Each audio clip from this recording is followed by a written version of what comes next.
Hi everyone, we're back today with Alan DiCicco of our Solutions Marketing Group talking about 10 gig PON technologies. So Alan, we've talked a lot about the applications in the past. Why don't you remind us what some of the drivers are? Right.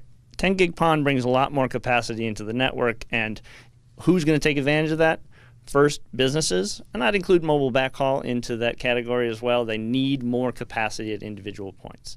Second is multi-unit buildings. Residential or business, you have a lot of people that use more capacity, and PON is a great way to bring bandwidth to a whole collection of buildings side by side.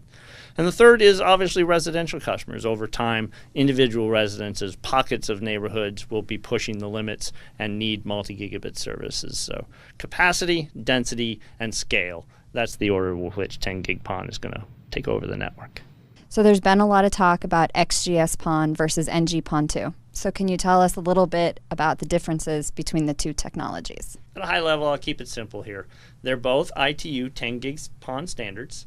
XGS PON really just takes the PON bidirectionally up to 10 gigabits per second. So it's an increase in speed. It's still over a single wavelength pair. NG PON2 is a multi-wavelength PON technology or standard. And so now you have 10 gig down and 10 gigabits per second up. But they've taken that wavelength pair and multiplied it by 4, or even 8, as the standard allows. So now you have multiple wavelengths all independently operating over a single shared optical distribution network.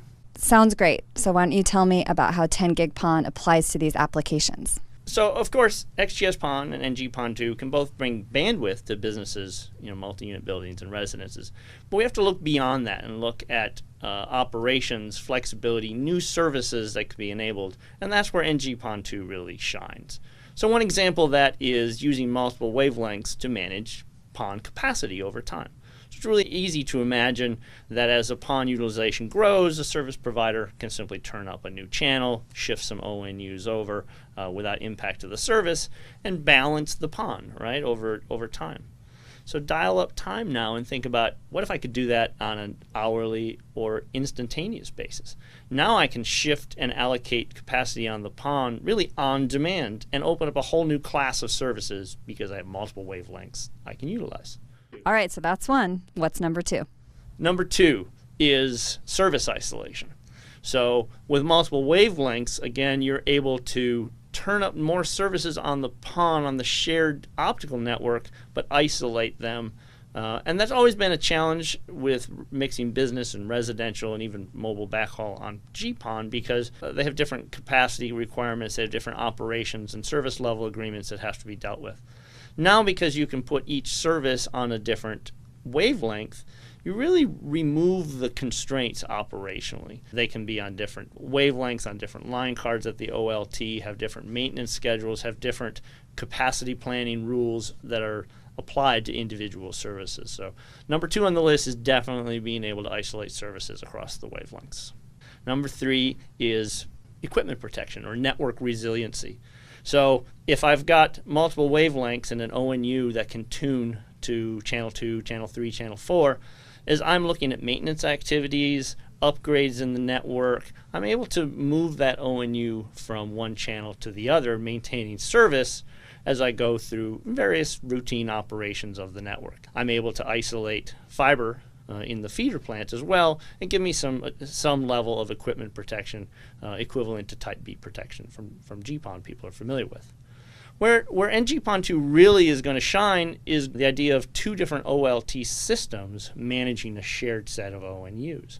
So now the two OLTs communicate and coordinate the constellation of ONUs, which wavelength each is tuned to. So you can imagine that a building with multiple subscribers in it could be fed east and west, giving you geographical separation of the PON of their service. So number three is being able to move from simple equipment protection to envision a future of network resiliency, high availability using NG PON2. So on to number four. Number four, channel bonding. Now, channel bonding is not about increasing the capacity of the PON. Remember, there's 4 initial wavelengths in NG PON2. But with channel bond, you can turn up and add capacity to individual services, much like with link aggregation, where you add Ethernet physical ports together, you do something similar with NG PON2. So now a service over the PON might be 15 meg or 20 meg. Theoretically, you could get 40 or even 80 gigabit per second of a single service. Where we'll see this is when NG PON2 is used for transport, perhaps to G.fast distribution points, maybe feeding 48 subscribers inside apartment buildings or businesses. They're able to share a higher capacity trunks back in over NG PON2. And reason number 5 is really a business model. As you look at multiple wavelengths, it really has the ability to be opened up for multiple service providers. So particularly in Europe, outside of the US, it's much more common to have open access networks. And instead of sharing a packet, a virtual service within a shared physical PON, the way it's done today, you can imagine multiple wavelengths being divided for different service providers. Now those service providers may be providing a common service like a residential or a business service, or in fact you might have different service providers focused on different applications. One service provider sharing that ODN for wireless or business subscribers, another on a different wavelength serving residential customers. And again, the beauty is isolation. One service provider can in fact do maintenance and upgrades and change things with their services for their subscribers and not impact anybody else. So I think we're going to have a whole new set of business models evolve and being driven by NG PON2. All right. Number 1, capacity management. Number 2, service isolation, being able to put businesses as mobile on different wavelengths. Number 3, network resiliency and equipment protection. Number 4 is channel bonding, being able to increase the capacity of individual services. And number 5 is open access and all new business models being enabled by NG PON2. Okay, thanks, Alan. Any last thoughts before we close for the day? Yes, stay tuned because I have another 5 reasons why NG PON2 rocks. Stay tuned.